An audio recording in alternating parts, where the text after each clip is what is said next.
Hello, everybody. Robert Rose here with the weekly news, bringing you the news that you need to lead in content marketing. This all for the week ending February 18th, 2022.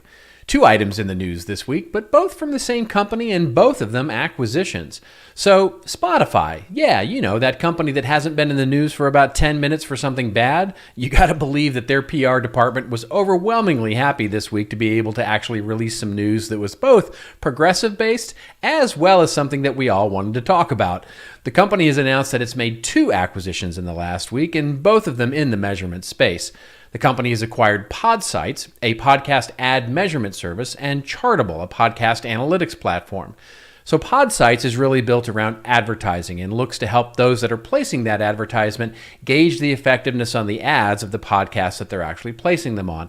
This is obviously an area where podcasters have had a big challenge for some time, being able to report back to advertisers accurate numbers.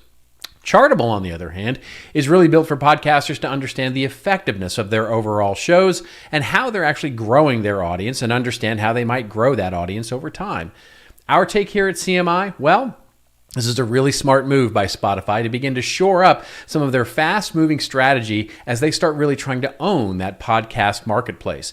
Now, of course, their acquisition of Anchor.fm not too long ago gave them an entry into this and how they can enable podcasters to create, distribute, and monetize their podcasts with a singular tool. And now, with these acquisitions, the company seems to be bolstering the other end of the spectrum to give the tools for podcasters to actually measure and the advertisers that they're actually getting to measure as well.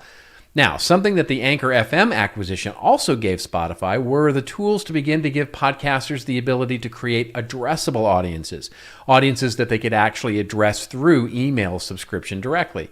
Put simply, Spotify is really working here to capture the entire supply chain of the podcasting environment.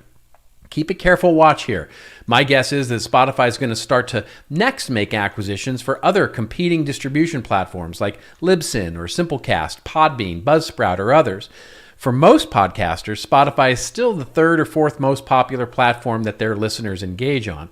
But if they can start to capture more and more of the hosting market and offer podcasters a much more attractive and business-friendly place to monetize audiences, they'll simply attract more podcasters and be able to control a much higher percentage of the audiences as a result. For any of you watching the podcasting space, this is something to watch really closely. And that's it. That's 3 minutes of news that hopefully you can use to lead in content marketing. I'm Robert Rose, and remember, it's your story to tell. Tell it well. I'll see you next week.